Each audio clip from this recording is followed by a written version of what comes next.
24-এর যে অভ্যুত্থান সেটাকেও সম্মান জানাই, কিন্তু 71-কে বাদ দিয়ে নয়। এই বিষয়গুলো অবশ্যই তারা অনুধাবন করবে এবং আগামী দিনে করতে হবে। আমরা স্বাধীনতাই বলি কিংবা 24-এর বিপ্লবেই বলি, সবকিছু তো গণতন্ত্র পুনরুদ্ধারের জন্য। হ্যাঁ। গণতন্ত্র কতটা ভালো আছে, সুস্থ আছে? গণতন্ত্র ভালো নাই। আমরা যে পট পরিবর্তনের পরবর্তী সময় দেখছি, মানুষের এখন নিরাপত্তাহীনতা ভুগছে। এখন পুলিশ কাজ করছে না, কোনো law and order situation build up করতেছে না। আগামী দিনে একটা রোড ম্যাপ প্রয়োজন, নির্বাচন প্রয়োজন। সেই নির্বাচন করতে গেলে আমাদের যেটা প্রয়োজন যে আইন শৃঙ্খলা বাহিনীকে সক্রিয় করা, নির্বাচন কমিশনকে ঢেলে সাজা, জনপ্রশাসন মিনিস্ট্রিকে ঢেলে সাজা, আমাদের বিচার বিভাগকে ইয়ে করা, এগুলো কিন্তু এখন পর্যন্ত আমরা পূর্ণাঙ্গ রূপ পাইনি।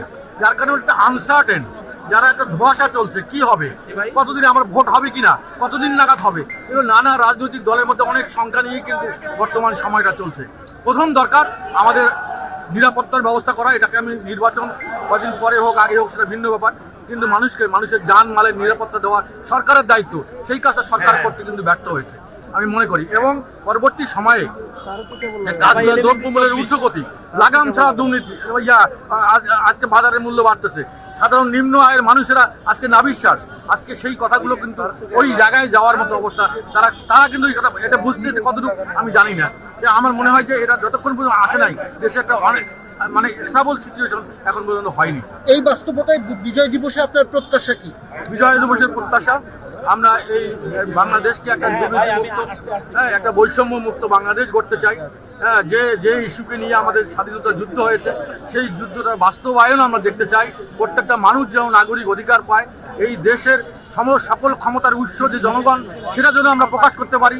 একটা সুন্দর নির্বাচন যাতে আমরা হয়ে আমাদের নির্বাচিত প্রতিনিধিকে আমরা তৈরি করতে পারি, তারা আমাদের মুখপাত্র হিসাবে তারা পার্লামেন্টে কথা বলে আমাদের এই অভাব, আমাদের দুর্দশার কথা তুলে ধরবে। একটা বন্টনের ইতিহাস রচিত হবে, সমস্ত দলগুলোকে আপনারা একটা ইকুইভ্যালেন্ট চোখে দেখবেন, এটা আমি প্রত্যাশা করি। এখানে কারো কথায় বা কারো উস্কানিতে যদি দলকে ইনক্লুসিভ ইলেকশন থেকে এই সামনের ইলেকশন যদি ইনক্লুসিভ না হয়, তাহলে সেখানে কিন্তু আমাদের মূল যে লক্ষ্য সেটা কিন্তু ব্যাহত হবে। আমি মনে করি সেই দিকে গভর্নমেন্টের দেখা উচিত এবং ডিসিশন নেওয়া উচিত। ধন্যবাদ।